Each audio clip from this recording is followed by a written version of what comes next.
रात को आंधी तूफान आया और उसके बाद वर्षा हुई तो मुझे यह देखकर बहुत बेआरामी हुई कि उस मकान की छत बहुत छितरी थी।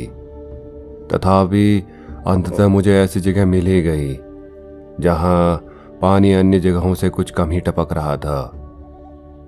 अपना तंबू पलंग खींचकर वहां ले गया और सोता रहा। अगले सवेरे जब मैं सोकर उठा तो दिन बहुत ही स्वच्छ और चमकीला था। वर्षा ने गर्म कोहरा और धूल वातावरण से धोकर निकाल दिए थे तथा वृक्षों का पत्ता पत्ता और घास का तिनका नए उदय हुए सूर्य के प्रकाश में दमक रहा था। अभी तक मैं निकट वाले कटड़े को पहले जाकर देखता था, परंतु इस सवेरे मुझे अपनी दैनिक क्रिया उलट देने की तीव्र प्रेरणा हुई और अपने आदमियों को यह ताकीद करके कि सूरज काफी चढ़ जाने तक इंतजार करें और उसके बाद ही निकटतर वाले कटरे को खिलाने पिलाने के लिए जाएं। बड़ी उम्मीदें लिए मैं चकनाकल जाने वाली सड़क से नीचे की ओर चला। उससे पूर्व मैंने अपनी राइफल साफ की। यह बहुत कार्यदक्ष हथियार है और कितने ही वर्षों तक मेरा अच्छा और स्वामी भक्त मित्र रहा है। सड़क पर लटकती हुई चट्टान ने जिसके पास से होकर पिछली शाम में बड़े कष्ट से जा पाया था, अब मुझे एक क्षण की भी बेचैनी नहीं दी और उससे गुजरते ही मैं फिर से शेर के गमन मार्ग खोजने में लग गया, क्योंकि वर्षा ने सड़क की सतह को मुलायम बना दिया था। जब तक मैं सड़क की गीली जगह पर नहीं पहुंचा, मुझे कुछ भी दिखाई नहीं दिया। यह सड़क, जैसा मैंने कहा है, पर्वतीय धार के निकट वाले पास पर है और जलगर्त के निकट है जहां कटड़ा बांधा गया था। यहां मुलायम मिट्टी में मुझे शेर के पग चिन्ह मिले जो तूफान आने से पहले के बने हुए थे और पर्वतीय धार की तरफ जा रहे थे। इस जगह के पास सड़क की खड्ड वाली तरफ लगभग 3 फुट ऊंची चट्टान है। पिछले अवसरों पर मैंने जब गमन मार्ग का अनुसरण नीचे की तरफ किया था तो मैंने पाया था कि इस चट्टान पर खड़ा होकर मैं सड़क पर बने एक कूबड़ के ऊपर वहां से 40-40 गज दूर बंधे कटड़े को भी देख सकता था। जब मैं चट्टान पर चढ़ा और धीरे से सिर उठाया तो देखा कि कटड़ा वहां से जा चुका था। यह खोज जितनी नाकाबिले बयान थी उतनी ही दिल तोड़ने वाली थी।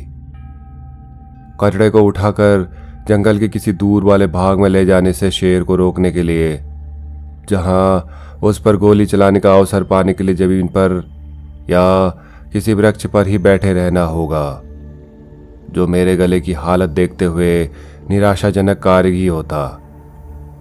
मैंने 1 इंच मोटी मजबूत 4 रस्सियां काम में लगाई थी, परंतु इतना करने पर भी शेर अपना मारा शिकार लेकर चला गया था। मैं बहुत पतले रबर तले वाले जूते पहने हुए था और बहुत धीरे धीरे उस वृक्ष तक पहुंचा जिससे कटड़े को बांधा गया था और वहां भूमि का निरीक्षण किया। कटड़ा तूफान आने से पहले मारा गया था। जिन रस्सियों को मैंने बांध दिया था उनमें से 3 पूरी दांतों से कुतर दी गई थी और चौथी तोड़ दी गई थी। प्रायः शेर रस्सियों को दांतों से नहीं कुतरते, परंतु इस शेर ने ऐसा किया था और अपने मारे शिकार को मोहनमुखी पहाड़ से नीचे की ओर उठाकर ले गया था। मेरी योजना बुरी तरह से उलट पुलट गई थी, परंतु बड़े सौभाग्य से वर्षा मेरी सहायता करने आ गई थी। गिरी हुई पत्तियों की मोटी तरह, जो पिछले दिन जली हुई लकड़ी की तरह सूखी थी, अब गीली और नरम हो गई थी और बशर्ते कि मैं कोई गलती न करूं तो जो कष्ट शेर ने अपने मारे शिकार उठाकर ले जाने में उठाया है वह अब भी उसका विनाश सिद्ध हो सकता है। ऐसे जंगल में प्रविष्ट होने पर जहां जल्दी जल्दी गोलियां चलाना किसी भी क्षण आवश्यक हो जाए, मैं तब तक प्रसन्नता अनुभव नहीं करता जब तक अपने को बार बार संतोष न दिला दूं कि मेरी राइफल में कारतूस भरे हुए हैं। आपातकाल में घोड़ा खींचना और यमलोक में या कहीं और जाकर आंखें खोलना, क्योंकि हथियार में कारतूस भरना रह गया था। लापरवाही बरतने का ऐसा काम होता है जिसके लिए कोई बहाना नहीं बनाया जा सकता। इसलिए यद्यपि मैं जानता था कि सड़क पर लटक रही चट्टान पर आने से पूर्व मैंने राइफल में कारतूस डाल लिए थे, फिर भी मैंने उसे फिर से खोला और कारतूस बाहर निकाले। उनमें से एक, जो बदरंग और खरोंच लगा हो गया था, मैंने बदल लिया और सुरक्षा ग्राह कई बार ऊपर नीचे चलाकर यह सुनिश्चित कर लिया कि वह ठीक से काम कर रहा है। मैं घोड़ा चढ़ाया हुआ हथियार लेकर कभी नहीं चला और घसीट मार्ग का पीछा करता चल पड़ा। यहाँ घिस्टन शब्द जब इस शेर द्वारा जमीन पर छोड़े गए निशान का वर्णन करने के लिए उपयोग किया जाता है, जब वह अपना मारा शिकार एक जगह से दूसरी जगह लेकर जाता है। मैंने शेर को भरी पूरी गाय 4 मील ले जाते हुए देखा है। ले जाता है तो वह उसे घसीटता नहीं, उठाकर ले जाता है। और यदि मारा गया शिकार ज्यादा भारी होता है तो उसे छोड़ जाता है। जिस जानवर को उठाकर ले जाया जाता है तो उसके आकार और ढंग के अनुसार जिससे उसे ले जाया जा रहा है, यह घिस्टन स्पष्ट या मध्यम हो सकती है। उदाहरणार्थ यह मानकर कि मारा गया शिकार सांबर है और शेर उसे उसकी गर्दन पकड़कर लिए जा रहा है, तो उसका पिछला भाग जमीन पर खिसकने का स्पष्ट निशान छोड़ता चला जाएगा। इसके विपरीत यदि सांबर को उसने कमर के मध्य से पकड़ा हुआ है तो खिसकने का यह निशान बहुत हल्का रहेगा और ऐसा भी हो सकता है कि निशान बिल्कुल पड़े ही नहीं। इस मामले में शेर कटड़े को गर्दन पकड़े उठाकर ले जा रहा था और कटड़े का पिछवाड़ा जमीन पर लटकता हुआ खिसकते जाने का निशान बनाता जा रहा था, जिसका अनुसरण करना आसान था। 100 गज तक शेर पहाड़ के मुख को काटता आड़ा चला और फिर उसके ढलवा तट पर पहुंचा। इस तट को पार करने के प्रयास में वह फिसल गया और उसने मारे गए शिकार पर अपनी पकड़ छोड़ दी, जो 30 या 40 गज की दूरी तक पहाड़ से नीचे की तरफ लुढ़कता चला गया और एक पेड़ सामने आकर अड़ जाने पर रुका। मारे शिकार को फिर से संभाल कर शेर ने उसे कमर पकड़ उठाया और उसके बाद केवल एक टांग कभी कभी जमीन छूती जा रही थी, जिसका हल्का सा घिसट निशान बन रहा था। परंतु इतना होने पर भी पहाड़ी पास शेन प्रणियाक की चादर से ढका रहने के कारण उसका अनुसरण करते जाना कठिन नहीं था। गिरते जाने के कारण शेर अपनी दिशा भूल गया था और अब उसे अनिश्चित लग रहा था कि मारे शिकार को लेकर वह किधर जाए। पहले वह 201 गज दाईं तरफ गया, फिर 100 गज सीधा रिंगाल के घने टुकड़े में से होता हुआ पहाड़ी से नीचे की ओर गया। काफी दिक्कत से रिंगाल के अंदर से रास्ता बनाता हुआ बाईं तरफ मुड़ा और कुछ 100 गज तक पहाड़ी पार करता हुआ आड़ा गया और अंततः एक बड़ी चट्टान पर पहुंचा, जिसके दाईं ओर से वह किनारे किनारे होता चला। आने वाली दिशा की तरफ यह चट्टान जमीन छू रही थी और हल्के हल्के 20 फुट तक उठते हुए खोखल या घाटी के ऊपर प्रक्षेप करती प्रतीत हो रही थी। यदि प्रक्षेप के नीचे कोई गुफा या एकांत जगह थी तो यह शेर के लिए अपना मारा शिकार ले जाने की अच्छी संभावित जगह हो सकती थी। इसलिए घसीट पर छोड़कर मैं चट्टान पर चढ़ गया और बहुत धीरे धीरे नीचे की जमीन और अपने दोनों तरफ की जमीन का एक एक गज जैसे जैसे वह मेरी दृष्टि में आता गया निरीक्षण करता हुआ आगे बढ़ा। प्रक्षेप के सिरे पर पहुंचकर ऊपर देखने पर मैं यह देखकर निराश हो गया कि यहाँ पहाड़ बहुत ज्यादा ढलवा बनकर चट्टान से मिला हुआ था और उसके बीच में कोई गुफा या तन्हाई नहीं थी। जैसा मैंने आशा की थी कि वहां जरूर होगी।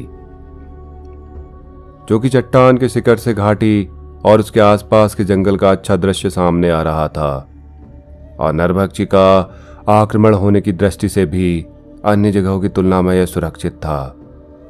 मैं वहां बैठ गया, और बैठते समय मुझे अपने ठीक नीचे 40 या 50 गज की दूरी पर छोटी छोटी झाड़ियों के सघन गुच्छों में एक लाल और श्वेत वस्तु दिखाई दी। जब कोई आदमी घने जंगल में शेर की तलाश कर रहा होता है तो सभी लाल वस्तुएं जो उसकी आंखों के सामने पड़ती हैं उन्हें तत्काल शेर समझ लिया जाता है। और यहाँ मुझे न केवल शेर का लाल रंग दिखाई दे रहा था, उसकी धारियां भी नजर आ रही थी। लंबे समय तक मैं उस वस्तु को टकटकी लगाए देखता रहा, और तब वह चेहरा जिसे आपको किसी ख्याली चित्र में देखते रहने के लिए कहा जाता है एकाएक बढ़ जाती है।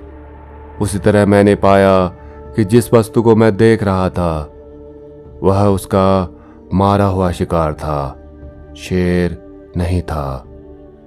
लाल उस जगह का जिसे वह पहले खा रहा था रक्त था, पट्टियां या धारियां उसकी पसलियां थी जिन्हें उसने खाल में से फाड़ डाला था। मैंने अपने को धन्यवाद दिया कि मैं उतने समय तक गोली चलाने से रुका रहा, क्योंकि इससे मिलती जुलती कुछ स्थितियों में मेरे एक मित्र ने एक बहुत ही सुंदर शेर को मारकर अपनी झोली में डालने का मौका उसके मारे शिकार पर, जिस पर बैठने का उसका इरादा था, 2 गोलियां दाग कर गवा दिया था।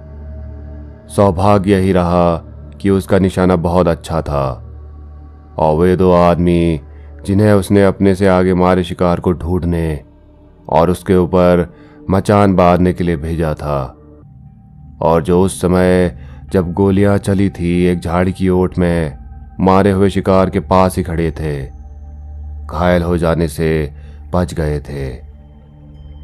जब कोई शेर बिना किसी तरह बाधा पड़े अपना मारा शिकार खुले में छोड़कर चला जाता है तो यह माना जा सकता है कि वह उसके पास ही कहीं उस शिकार को गिद्धों और अन्य सफाईदार जानवरों से रक्षा करने के लिए लेटा हुआ होगा। और इस तथ्य का कि मुझे शेर कहीं दिखाई नहीं पड़ रहा था, मतलब यह नहीं था कि वह पास ही कहीं घनी झाड़ियों में लेटा हुआ नहीं होगा। शेरों को मक्खियां बहुत तंग करती हैं, और बहुत देर तक वे एक जगह लेटे नहीं रह सकते। इसलिए जहां मैं था मैंने वहीं ठहरे रहने और हलचल को देखते रहना तय किया, परंतु कठिनता से मैं यह निर्णय ले ही पाया था कि मुझे अपने गले में जलन महसूस हुई। कंठशोथ से मैं पूरी तरह ठीक नहीं हो पाया था, और गले की यह जलन तेजी से बढ़ती ही गई, और इसने मुझे खांसना अनिवार्य बना दिया। ऐसे अवसरों पर गिरजाघर में हो या जंगल में सभी ऐसा किया करते हैं कि सांस रोककर कुटक लिया जाए, परंतु इससे मुझे कोई लाभ नहीं हुआ, और मेरे लिए खांसू या फटफड़ू वाली हालत हो गई। और हताश हो मैंने लंगूर की सचेतक बोली निकाल अपने गले को राहत देने की कोशिश की। ध्वनियों को शब्दों में बताना मुश्किल होता है, और आपसे उन लोगों के लिए जो हमारे जंगलों से परिचित नहीं है, मैं इस सचेतक बोली का वर्णन देने का प्रयत्न करूंगा जिसे आधा मील तक सुना जा सकता है। यह थोड़ा थोड़ा अंतराल देकर खोक खोक खोक जैसी होती है और खोकारोर पर समाप्त होती है।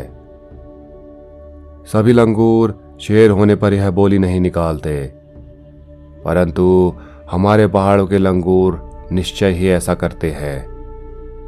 और चूंकि यह शेर अपने जीवन में प्रतिदिन यह बोली संभवतः सुनता रहा होगा, इसलिए यही एकमात्र बोली मैं निकाल सकता था जिस पर वह थोड़ा सा भी ध्यान नहीं देगा। इस स्थिति में मेरा यह बोली बोलना कोई खास अस्वास्थ्यकारक तो नहीं लगा, परंतु ऐसा करने से मेरे गले की जलन या खराश पर आराम होने वाला प्रभाव अवश्य पड़ा।